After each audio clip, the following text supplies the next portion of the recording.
Hey, so we're so lucky to have with us today the CEO and founder of Space Campers, Lee Wilkerson. Thank you so much for talking to us today. That looks pretty cool behind you. Absolutely. Thanks for having me, guys. I'm excited for it. So what is this? This is one of the first times that we're seeing this publicly. What is Space Campers? So Space Campers is a wedge camper for the Cybertruck. It's a modern take on, one of the favorite style of campers for the overlanding industry. We just saw an opportunity with Cybertruck to bring it to that world. So yeah, a wedge style camper. It's a pop-up camper that drops onto the top of your truck, and it kind of works just as a standard, truck shell when it's not in camper mode.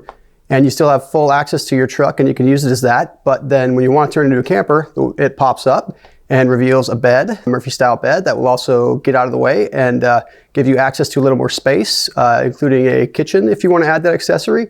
And several other things we're going to have available. This is really cool. Okay, so we're watching some video of it now kind of unfolding. Kind of walk us through some of the features and like where do you sleep? Where do you work? Like kind of walk us through all that. It was really important for us to have a really modular design.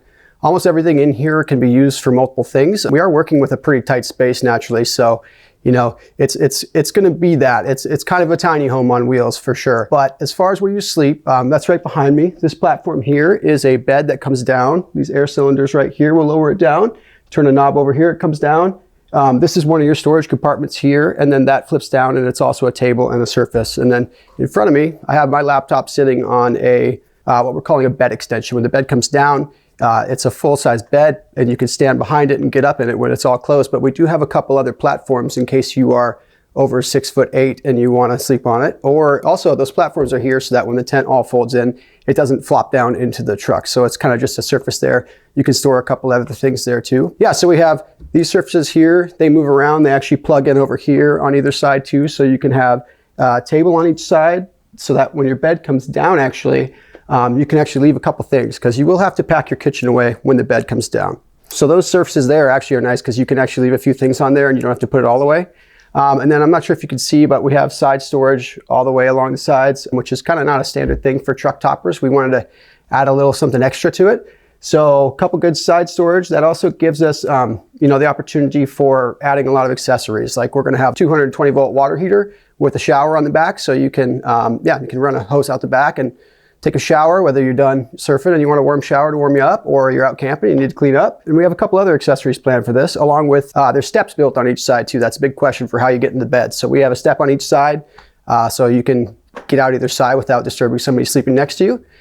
And that's kind of the high level of it. It looks like you're sitting in a Cybertruck. How'd you get one so early? Yeah, well, we are one of their favorites, so we got one. No, just kidding on that. We actually, there was a long wait, so we decided how do we display this thing, and we just figured we'd build our own. So it's definitely not a functioning Cybertruck. We took the dimensions that we had from the original beta and just kind of built ourselves a plywood box. My dad is a pallet salesman, so he came in and helped me set up the whole jig, and we did that thing back home, so it's pretty cool. Yeah. Nice. So, there's been some changes to the dimensions. I guess we just learned that the production Cybertruck is a little bit smaller than what we'd seen originally. So when will you be able to start actually getting the dimensions you need to get to work? Yeah, that's also a good question, and still a question for us too. Tesla's been kind of a closed door, so it sounds like we're probably not going to get a lot of help from them in that. Luckily, we did make some connections at the event this weekend, and we actually met somebody in LA that's got a truck, an early one. So he said he'd be able to make it available for us to come down and scan it in whenever he gets back with it. So we'll see. We're going to talk about that. And then several other people, if that doesn't work out. Yeah, I'm assuming we'll have dimensions in the next 2 weeks or so we can start the final refit, take it back into the design mode, and then, get on to manufacturing. Yeah, I was surprised I didn't, I saw you at the event. I was surprised you didn't toss me a tape measure so we could hop in the back and start getting you those dimensions, right? Yeah. It's funny because I wanted to, but I don't want to also be that annoying guy poking around, and it's kind of like, I can't really do the final design until we have a full scan anyways. So it'd be nice to know a couple things, but really it's just like, until we have all that information, I can't really start much. So. All right. So people who might be kind of interested, they want to check out more. First of all, where should they go? Go ahead and check out www.spacecampers.com. There's a whole list of it there. And then also our YouTube channel actually shows a lot more. There's a handful of videos on there that we haven't included on the website. So you can check it out there as well. Okay, we'll put those links down below in the show notes. People are starting to get interested in all these kind of accessories for the Cybertruck, and I guess they're first going to want to know price. So what are we looking at in terms of price for Space Campers? Sure. So our base model is $24,000, and then we have accessories that go up from there. And we should also take a time to note now that we're having a cap. So if you are interested in more of just a camper shell for the Cybertruck that doesn't do all the fancy openings, that's going to be much lower price range. We're not exactly sure quite yet because we are kind of deciding on what the market wants. We just have a wait list right now. So if you're interested in that, you can go sign up on our website there. Yeah, we're not revealing a price on it yet. We're feeling out whether or not people want something a little more sophisticated. A shell is similar to what Elon and Tesla did with the truck. They kind of said this truck has been the same since it was originally invented. So as a shell, it's just a shell. It doesn't do anything other than cover up your gear. We have some designs for the internals that would make it a lot more complex, but also a lot more functional as far as like overhead racks. So we're figuring out what people want. And if they want something simple, we'll give them that. But we really also want to keep the option open for something that's a little more sophisticated, and we'll push the boundaries a little bit more. That's interesting, that you're going to have basically a hinging camper shell and then also the non-hinging one. Do you think that some people would be interested in buying the non-hinging one just to basically change the shape of their Cybertruck? Like if they think, I do want an SUV and I like kind of the front end. I think the back end, that back slope, some people don't necessarily love it. I feel like they would like kind of that cap shape. Well, yeah, we have heard that from a handful of people. And, I'm a huge fan of the Cybertruck, have been since day one. I don't think it needs to be changed. But on the other side of that, there's going to be a ton of these on the road, I think, and they're all going to look the same. That's actually very unique to Tesla. It's like they're not even doing sub-models of this, right? So I do think there's a big opportunity that people will want to make theirs their own. It seems that trucks are kind of that vehicle that people really like to personalize. So I think giving them ways to express themselves and also make it more functional and give you a little more storage space is going to be a good thing for people. All right, so I want to talk about range. This was a big thing at the delivery event. We all were thinking there might be a 500-mile top-end Tesla Cybertruck, and we found out that, well, without a range extender, you're not going to get it anywhere near that. So the first part of this question is, with the range extender, does Space Camper still work with the truck? Yes, we've had to and we've pretty much been fielding questions since the event on that and a couple other things. But it definitely does. It actually would work kind of like it is right now. The range extender will sit right here as a bench. You could sit on that. There's still plenty of room. It is going to take up some storage space, which is kind of a bummer. We're already working with a little bit of space, but I think it's definitely still functional. And what's actually nice is our bed extensions will come with a pad that is going to be just about the right size to drop it down and throw on your range extender, and you can use it as a seat. So if you like this kind of configuration, it's probably going to actually work out pretty well. And as far as attachments, it's not going to get in the way at all. So that's pretty nice. So the bed is going to be up and out of the way of the range extender, whether you have it or not, right? Oh, the actual Morphe bed? Yeah. Or yeah, oh, absolutely. The range extender will drop in. I don't know if you can see my hand probably in the video. I'll show it with that camera, but maybe it'd probably come up to right about here because the vault cover would be closing right here. So the vault cover's got to cover the range extender. So yeah, we're definitely safe. Everything we're doing is resting on the top surface of the truck or higher. Nothing drops below it. So. And then, so the second part of this is whenever you get into any kind of campers or trailers with the truck, you're going to lower the range. And so a lot of people are worried that like, okay, I'm just going to take whatever Tesla's range is, divide it by 2, and that's going to be my range if I'm towing a trailer, let's say.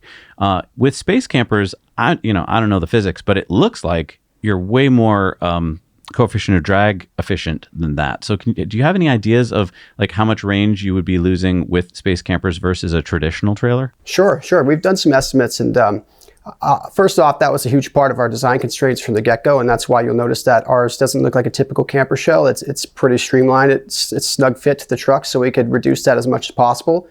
Our original estimates, basically we had some fluid dynamics run on it, and it looks like depending on how you drive it, you'll be anywhere from 7% to about 12% range reduction. And that's 12% being if you're on the freeway driving 70 miles an hour all the time, that'd be more on the high side of it. This sounds to me like a lot of people I think were bummed because like $16,000 or somewhere in that price range for the range extender, right? But that's assuming that you're going to lose a ton of range. Now, if you're hearing 7 to 12% somewhere in there, I'm thinking I probably don't need the range extender. So I'm actually almost getting to take that off the price of the space camper. Well, maybe. I think that's a great way to think about it for us. I would love that. Yeah, 7 to 12. And of course, those are just estimates right now. Our plan is to definitely test this thing. And before we sell any of these units, we'll do a full report and let people know what they're getting into. We're not trying to trick anybody. And also to note on that, we have a pretty creative rack for offloading that leans into Tesla's ability to self-lower. Our camper's going to weigh about 450 pounds. So it's going to be a little bit too heavy for you just to take off. I mean, you can get a few buddies together and probably help you out, but it is a little bit cumbersome.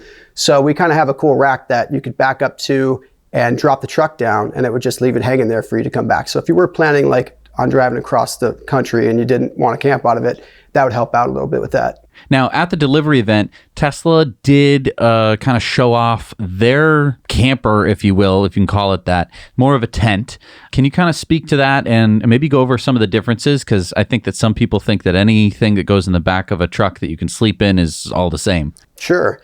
You know, we've been wondering about that forever. This has been a long journey for us, a lot longer than we thought it was going to be when we got started on it. And Tesla's had original designs for some sort of camper. When Elon came out a few months ago and said they weren't planning on doing a camper or RV, that was a sigh of relief to us. And then we got wind of the base camp coming a couple of weeks before. And when it came out, it's definitely a consideration. It's something that will affect us. But what we've actually seen is we've had 0 returns from our deposits since then. We've had a few returns, but that was mostly just people that are like, don't want the Cybertruck anymore. It's out of their price range, or the range wasn't making them happy anymore. But we've actually seen, about a 20-to-1 orders to returns ratio since the event. So it looks like people have seen it, they're aware of it, and they still want our camper. In fact, it looks like they were maybe waiting for a bit to pull the trigger, and now they're thinking that it's good. So differences between that, I'd say the biggest thing is you can't stand up in it. And I think that if you are somebody who's in the overlanding world or really ever camped in a van or a vehicle, you don't want to put your clothes on when you're laying down. So it's a cool thing. I think it's a great design. I really like it, actually. It looks cool. And I think people will have some fun with that if they go out once or twice a year with their family. I think that it might kind of be the gateway camper for us, where they go out, they have some fun, and they realize it's a little bit limiting. Additionally, it's a full tent. You get a lot of wind blockage from a hard roof that actually you can point it towards the wind on a windy day, and it really breaks the wind. So you have a lot less sound, a little more security. And I guess the final thing I'd say on that is it's going to take a little bit of setup. It's going to be probably 20 to 30 minutes of setup. So I think that's a huge advantage to us, is you can flick a switch and it's ready to go in a couple minutes. So, I think what we really hope is, like, this is a camper and people use it for camping, but we really want it to be like a daily convenience tool. For example, have an awning on the side of my van that it takes about 15 minutes to set up. And I've probably set it up a couple times a year because that's enough time to where it's an inconvenience. So, you're not going to pull up to the beach for an hour and set up that tent and hang out of it. You got to be committed for a full weekend to put that kind of time in. So that's kind of what we're going for with this. Hey, you pull up the beach, flick a switch, or wherever you are. Maybe you're charging for 30 minutes and you want to take a little nap. You can pop the back and lay in there and get some work done. So I think they're completely different products. I'm actually excited for how it turned out. It cleared the air for us in a lot of ways. So I want to get into how you formed your company and how you got this idea. So this seems like, if I were to think about doing something like this, I'd just get immediately overwhelmed. How have you started this company, and how are you going to proceed with production? Sure. Good question. How we got into this was kind of luck, actually. When COVID hit, I actually put out an ad for engineering services. My other business went pretty slow for a while, so I had an opportunity, and I got picked up by a local company that was building wedge campers for the traditional truck market. And that was right about the time that Cybertruck had been announced. And I saw the opportunity right away. They're building these trucks that are the same chassis. They're going to all look the same. People are going to want to customize them. And the bigger thing for me was, from a business aspect, was that we could get a patent on it. So we had protection. And there was no other campers in the world that were going to work for this truck. And if we moved early, we could actually block something out. And that's what we did. And we're actually pretty happy with that. So, and honestly, I couldn't get out of my head. I had another business going at the time. I talked to some buddies back home that were engineers, and they loved it, and we started working on it. And it was a slow process. And then, we couldn't get out of our head. We kept designing, and the next thing we know, we had a pretty cool design, and we started moving forward with it. Now, that was before they announced the delays in the truck. And that was actually a problem, because when they announced the delays, my other partners kind of dropped off like flies. I was only supposed to put the original time in a design, and they were supposed to take it and run from there. But now I'm 300-400 hours into design work, and I wanted to recoup that. So I kind of decided to stay the course. And 3 years later, we're here. I've built another team since then. And we're looking forward to bringing it into production. What's it like starting a company from scratch around a product that wasn't even out yet? And I mean, now officially it is. There's 10 of them, right? In terms of like materials, in terms of production, like once this really starts to take off, are you going to hand build these, or are you going to have some kind of factory? No. Yeah. So on that note, what's it like? It's tough, because the mental fortitude to stick with this for 3 years was really challenging. We knew it was a gamble from the beginning, designing something for that doesn't exist yet, but we thought it was like a 1-year gamble. And now it's 3 years in and we still probably have another year to go. So that that was a challenge. Also, it's a lot of looking at photos. There's no information available. It's a lot of analyzing. So probably had to redesign this thing about 6 times when I'd see a new photo and I'd say, oh God, that's a little different than I thought. For example, we originally thought we were going to build this thing just out of sheet metal and fold it up and build it from the outside in. And then the more I looked at it, I saw subtle curvature all over in the truck, and it's curved on multiple axes where we just realized we're not going to be able to do this out of sheet metal. We're really not going to be able to design this like an extrusion-based camper like a lot of other companies have, where they have profiles that are, because you'd have to bend them on 2 axes, and that's really tough. So we ended up going the composite route because we can basically make it any shape. And it's an expensive way to get started because you have to invest a ton in the tooling and the design from the get-go. And it doesn't make any sense to do that if you're building it for a truck that has a lot of different submodels, because you don't want to do that for a 4-foot bed, an 8-foot bed, 6.5-foot bed. But then it started to make more and more sense when we realized if we did a composite one, we could form fit it to the top of the truck. We could go any shape we wanted, make the look however we wanted, and make it aerodynamic. So that's kind of what got us into composites. And I didn't know a lot about composites at that time. So I started searching around for manufacturers, and we ended up having one about 20 minutes north of us that is a world-class composite manufacturer. In fact, they've worked with Tesla a little bit in the past. And I went up to them and I pitched the idea. They thought I was kind of crazy to build it for a truck that doesn't exist yet, but they definitely saw the opportunity and wanted to work with me on it. So yeah, I basically bugged them for about a year, took my design back and forth, learned, went through their process, and they just reviewed the design a lot, made me optimize it for tooling. So probably took 5 or 6 like redesigns just for the composites. And then when the time came to build a prototype, I guess when they announced their final delay, when they were just kind of like, hey, we don't have any idea when this truck's coming out. So that was tough, but they were like, hey, yeah, they gave me the rundown on how to build this. So we took it back up to Washington. I have roots in Washington. I have some access to a shop up there, full machine shop. So they gave me a list of how to do it. I disappeared for 8 months. We built the molds. We laid up the composites, built this whole thing, basically, with our own 2 hands. We really wanted to get our finger on the pulse of that and see how it's built. You never really know what whether it's your manufacturers or the actual production workers are going to go through. And you can't really be a great support engineer for a project unless you've done all of it, I think. So that was the idea of us building the prototype on our own. We literally know how everything's done now, and we have changed so much in order to make it easier for the manufacturers and their production workers and for consistency. So that's kind of what the story's been as far as beginning to where we're at right now. It almost sounds like the delay in the Cybertruck was a blessing as opposed to a curse. It was, actually. It very much was. It was a double-edged sword for sure, but it gave us a lot of time to figure out this stuff. And we really originally were ramping up really hard, going after a lot of money, going to build a team. And when we realized it was going to take a while, it just gave me a lot of time to say, well, I'm going to be the team for now that figures it out. I'm not the only team, I should say, the manufacturing and design team. There's a lot of support behind me. But it gave me a lot of time to become what I would consider kind of a semi-specialist in composites now. So it's good. So walk me through, if I'm a customer who's interested in signing up, I go to the website, I pre-order, right? And so how much is that down? It's $100 down now. So $100 down, get your spot in the line. And And then how does the line work? So how fast do you think you're going to be able to ramp up once you've got these dimensions? That's also a great question. The way the line works is it saves you your spot in line.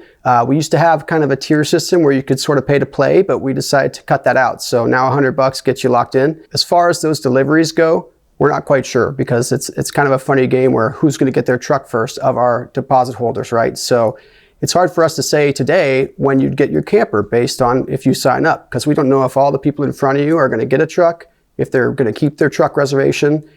So we can't really say. It's pretty vague to us right now. We'd love to give you more. What I can say is we're going to ramp up to about 500 campers a year. That's our target. And then we'll come in behind that with our shell, which will actually ramp up quite a bit higher. So we're probably looking. Our goal is by 2029 to be doing about 8,000 shells a year and probably about 750 to 1,000 campers a year. The wedges, I should say, is the defining term. And how many people are on your list now? That I don't want to say, and I apologize, but we're kind of keeping those numbers in-house. It's changing every day, so by the time this airs, it could be different. And we're really just keeping that number at bay. We are speaking with investors about it, and of course, if you're interested in that, like, we will share that with you. Additionally, we are going to be doing a crowdfund in January, so we'll make those numbers available to the public when we do our crowdfund. Okay, so you mentioned that there's basically two products here. I guess I was a little confused when I was at your website. So one is a wedge style camper and one is a cap. And so do you plan on making one more than the other? Yeah, absolutely. So they're going to have different volumes with production. There's just going to be more demand for one due to the price point and the fact that a lot of people have caps on their truck. It's just a much larger market to target.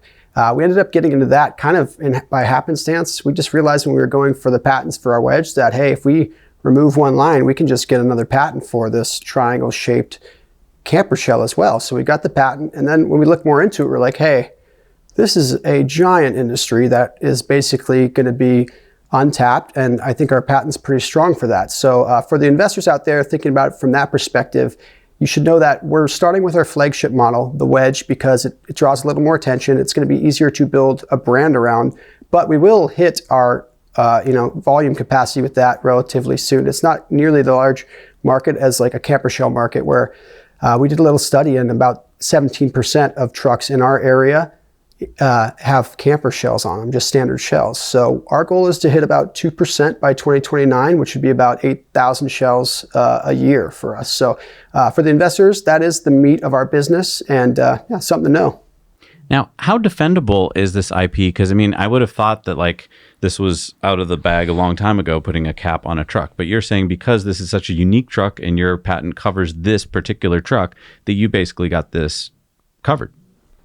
Well, no pun intended. Patents, that's good. Well, patents are pretty soft lines any way you look at them. They're really not anything that give you full protection. It's really just every patent you have is kind of like having another bullet in the chamber if you need to go to war. But the cool thing about the opportunity with the Cybertruck was its triangle shape did leave it open for somebody to move quickly on that. And we got a design patent on it. And for somebody to make another shell, they'd have to change it a little bit. And I think that ours kind of captured what's the cleanest way you can do it. If somebody wants to come in and make a far more edgy one, like, more power to them. But I think that we kind of got the sleekest, most lean design you can. And I think it's a much stronger design patent than our camper actually is. So talk to me a little bit about your camping experience, not just building a camper, but also going out into the woods. Because I feel like I've been camping a few times, but man, I feel like I learn something new every single time I go camping. I'm like, oh, I should bring a sponge, or oh, I should remember to bring this or that, or I shouldn't do it this way, or I shouldn't go to that campground. And I feel like a lot of that is going to go into how I camp and sort of the stuff I bring. And I just feel like Space Campers is bringing so much to the table, from the bed to the kitchen to the, you could even have a shower. So yeah, I'm just curious, like, are you a big camper? I wish I could camp more, but when you start businesses, you don't have a lot of time for that kind of stuff. So I love to camp. I have an old camper van myself. So I have an 84 Chevy G20. And on that note, some of the design elements came from the aspiration of like older vehicles. We really wanted to build this thing to last like those vehicles. It's 40 years old. It lasts. It still works better than a lot of these cars that are from 2010. So that's why we kind of went to like, our camper has all metal parts. There's really no plastic parts in here. We want this thing to last 50 years like the Cybertruck will. And as far as my camping experience goes, it's mostly out of that van recently. And that's kind of like, I'm more of a daytime camper. So I'll pull up to the beach and I'll open up the back doors and I'll set up my computer and I'll work out of there and I'll hang out. And that's mostly what I've been able to do. If I'm going on a long journey, you have to bring more. And I've done a couple trips in South America and Central America surfing where we were overlanding with some friends, and definitely absorbed some of that. Now, I will say this, that most of my knowledge comes from watching about 1,000 hours of other people camping on YouTube and reviews of campers, seeing what they love. I'm not going to try to sell you on it's like something I do every weekend. It's more of a matter of I guess I pride myself as a good engineer who does this due diligence and figures out from his resources what people really what works and what's more kind of nonsense, and try to weed it out. So that's kind of why we've gotten down to a pretty simple design here. Well, it sounds like you've done a bit more camping than I have. Overlanding through South America. It sounds like that would weed out most of the population. That's cool. I guess, yeah. Additionally, on that note, I would say part of the design here is like we didn't really design this to be the end all of the camper. we realized that, we have way too many ideas right now to add to this, and we can't really add all of them right now. So what we did is we just made a ton of attachment points. I mean, a lot of these holes and a lot of these screws that we cut in, it's just so that people can add with ease to whatever they want. So this is kind of a DIYer's dream, in my opinion, from an engineering perspective. We have, hidden routing pathways all the way around this thing. So if you want to put solar panels on the roof, like we have a kit for that, but also you should be able to do it on your own really easy if you wanted to go a different route. And it's easy to run wires up there. You don't have to drill any holes. They're predetermined where they can go. Also, we are going to make all this CAD available to everybody between the wedge and the cap, so that if fourth-party builders want to start making accessories for these and selling them wherever they want, we really want this to be a community that builds around us of builders that we can support it. We'll have our own accessories, but we're not trying to be an exclusive camper company that you have to buy our stuff. We want to keep it really open source in that sense. Now, the name Space Campers, I imagine for me, this seems like it would come from wanting to pull up to Boca Chica, pointing the truck in the right direction for a Starship launch, and just opening that up so I could watch it while I'm in bed. Is that where the name came from? The name, the name is a funny one. It's essentially that. Of course, it has something to do with Tesla and their mission, and we were like, you know what?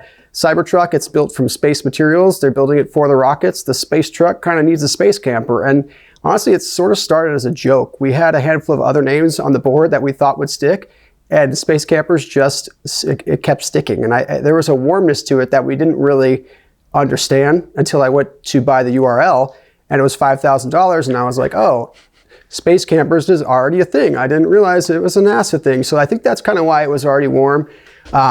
But we ended up just really liking it, the way it rolled off the tongue. So going back to the crowdfunding for the company that's coming up, depending on when this video launches, it should be very soon. So people can go on to your website now and I think find out more information about the crowdfund. Do you have any idea of what platform you'll be on, or if it'll be open to just accredited investors or maybe to just anybody? Yeah, sure. Yeah, we're going to keep the crowdfund open to all investors, definitely. And we're going to work with WeFunder. It looks like January is probably when we're going to do that. We are actually going through a round of private investment before that right now. We had a lot of investors we were kind of talking to in the beginning before they announced the final delays we've put a pin in it, and we basically took on just enough money to get the prototype built and last us as long as we needed to get to this point right now. So a little bit around with private investment with accredited investors, and then we'll do our second round in January with unaccredited investors. It's open to the public. And can you walk me through a night in Space Camper? So there's so many cool features that I can kind of imagine when I'm looking at the videos on your website. But just for people watching right now, as we show some of these videos, can you walk them through, like, I really love that you said when you get to your site, it's really not a half-hour setup. It's basically pushing a button or two. Can you walk through how fast it'll be for me to turn my Cybertruck into a camper, and then what I can do in it? Yeah, absolutely. That was the number one thing. It's like, it's not even just about it as a camper. It's it as a truck utility, because most of the time people are using this, they're not using it as a camper. They're using it just as a truck utility tool. So we wanted you to be able to, say, flip this switch, have the lid go up, and be able to walk in comfortably and load your gear or whatever you're working on, or work out of there without it being a hassle. It needs to be so convenient that it's something you can do, and you can open and close it in 5 minutes, and that's what makes it functional. If you wanted to open up your camper, you kind of walk around the back. You basically just flip a switch, and you would have flipped a lever to open up air cylinders. We actually are switching to electric cylinders based on the news from Tesla. So now you will hold a button to have the lid go up, and it should be that easy. It takes about 30 seconds to lift up. Then you can also hold a button and your bed will go up and get out of the way. So you have full access right there. And that's if you're setting up for camping, there's a lot of different configurations here. If the weather's good and you want to set up outside, I imagine you'd get your bed out of the way and you'd maybe set up your kitchen there. We also have what we're calling a back rack accessory. So I actually really think that'll be a functional thing. It allows you to bring your kitchen outside and set up in a tailgate sort of way.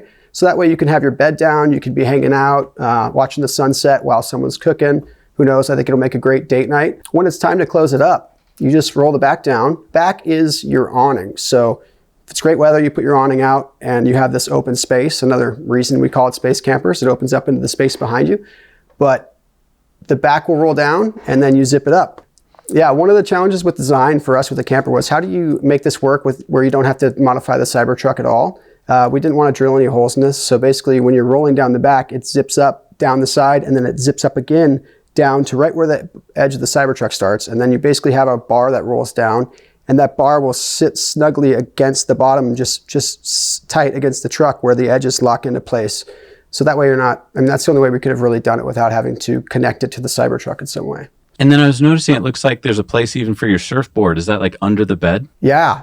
Well, so surfboards in this design actually, that actually brings up a great point for the cap. So with this, if you wanted to be surfing, I guess it really depends on how long your surfboard is, because a short board would fit in here just fine. A lot of people are doing the longboard thing, and you'd actually want to probably take your mattress out and put it down below, and then your surfboard will sit up top, and you could fit like a 9.5 foot surfboard up there, which is great because most truck toppers, you can't really do that. They're only extending as far as the bed of the truck, so you have 6 foot, maybe 8 foot if you're lucky. So it's actually a pretty big issue for surfing if you want to go surfing and then go have some breakfast and you don't want your board to get stolen. Which actually, I'd like to take a moment to talk about the cap, because that is probably one of the coolest features of the cap that we offer that other trucks can't. And this is just because of Tesla's design, right?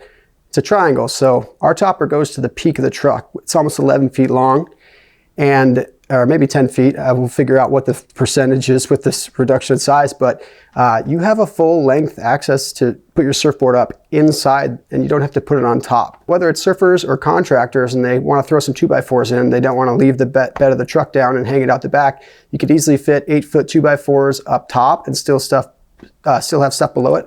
Or the plywood issue, you know, the Cybertruck right now, you'd have to drive around with the tailgate down to have a piece of plywood. With our cap or camper, you could fit a full sheet of plywood up top above the truck. It would be locked down and secured, and you could seal it all up, and it's a little bit simpler, I think. Nice. Thanks, Pythagoras.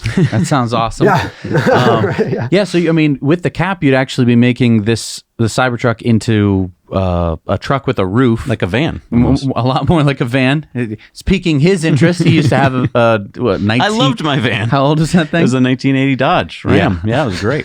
You could put anything in that thing. You put everything in that thing, including me on the way to school. But I think the Cybertruck's going to look a lot cooler. Totally. It won't rust like my van did. Yeah, because I wasn't thinking about that in terms of the roof. I mean, I've seen that Tesla is going to sell some crossbars, but you're going to have to really secure whatever you're sitting down on there, because not only is it going to want to slide off, it's also going to want to catch the wind. It's like, it's got the perfect angle of attack to just, especially for plywood, to just go, you know. Absolutely. And that's, us, you just slide it in, and we have a couple bars that slide back to hold it in place. So really I don't even think you really need to strap it down or secure it, because it's going to be blocked on all angles from sliding out. So you're talking about underneath the cap? So I mean, if I'm imagining if this is the cap, the plywood could come in under it? Oh, that's cool. Yeah. So this part, this hard part won't be there in the cap, and we actually might make this removable for the wedge as well in the final design. But imagine this isn't here, and you have 5 inches above this too. So your plywood comes in and it slides up here, and then right here you'd have bars that slid back. So you can slide the plywood in, slide your bars back to hold it up in place, and it just rests up top here. And then no one can steal it, since plywood is getting more and more expensive by the day. Right. Yeah. Now, what's really cool about the Cybertruck are these thick exoskeleton stainless steel that you can drill into, you can weld.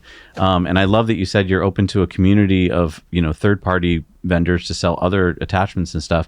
What are your thoughts on the ability for people to really customize, not only with space campers, but then in addition to space campers, being able to do, making it even more their own? Yeah, I mean, I think that we're just at the beginning of something here with the Cybertruck. Like I said, people love customizing their truck. It's going to be difficult to do with the Cybertruck in some sense, because there's not any place to hold on to on the outside. It's such a clean slate. So you have to do it really carefully. And we love that our camper is going to give you the option to do that. It's almost like a hub that you can build off of. And we're trying to make that more possible than ever. So on the outside, there's going to be places for you to attach your awnings to if you want. We'll have some awnings of our own that we haven't really shown yet. And on the inside, you can really, you can add anything you want. And that's really we have a lot of places that are predetermined where you could actually screw anything into. Additionally, it's all composite. So you could honestly just really drill a hole and put a rivet nut anywhere you want. And that applies to the whole roof. If you want to do something that we haven't thought of yet, there's all sorts of attachment parts on the roof as well if you want to hang some gear up there.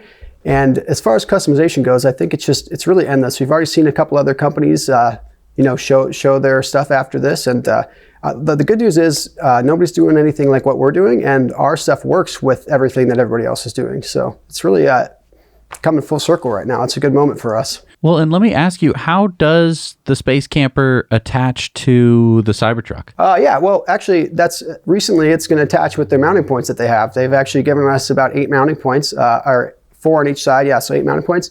And we'll be using those. Before, we thought we'd actually have to lock it into the tonneau cover tracks, and we were going to block out the tonneau cover from working, actually, which was a downside.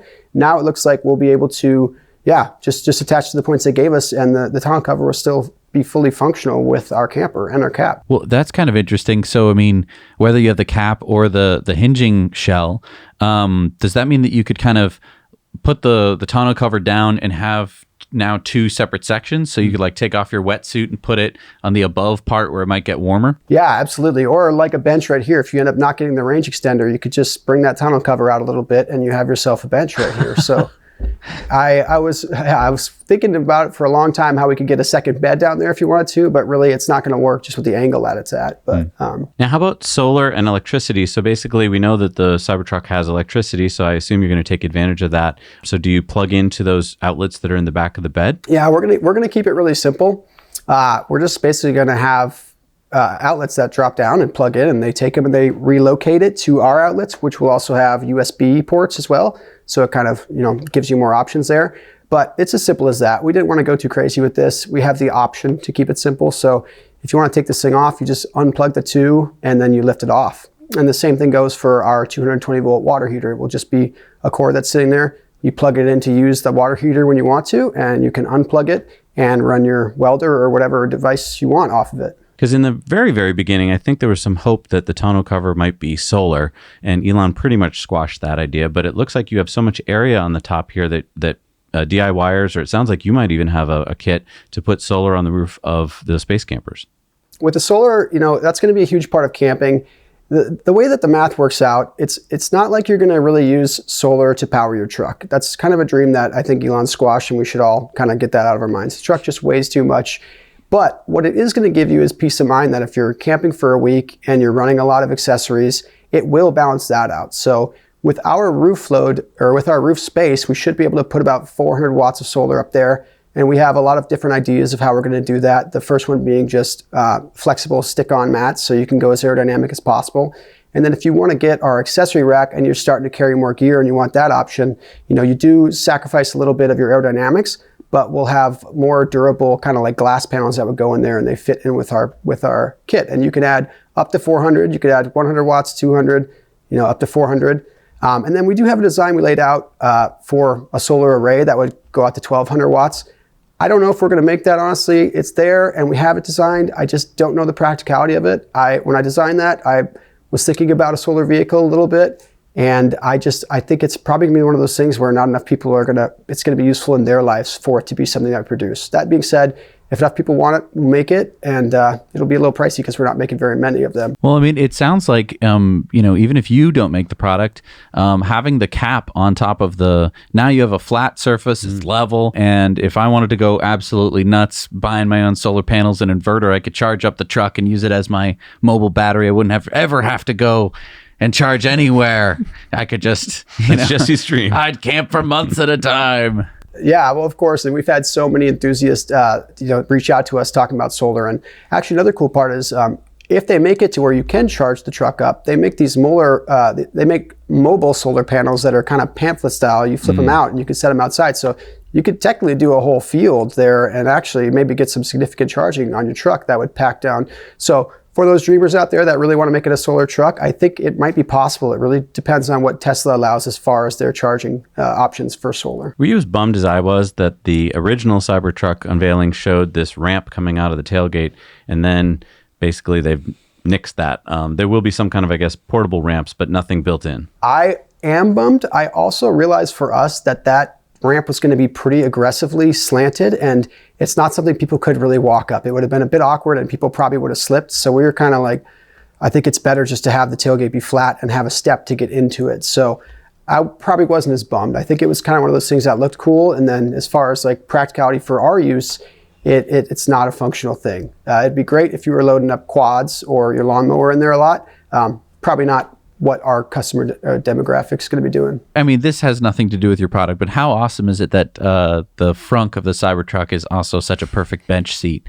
I was sitting in it at Cyber After Party, and I was like, oh, it's pretty comfortable. You get a little bit of cover. I could totally see like pulling up to a soccer game or like the beach or something like that. You'd have your camper in the back. This would be kind of your chill spot. You could kind of set up a table in front of it. I just think that it's going to really work well as opposed to having it's your front porch. Yeah, it's different than the bucket style frunk of the Rivian, and it's different than the Ford where it's a tailgate, but it's not really meant for sitting in.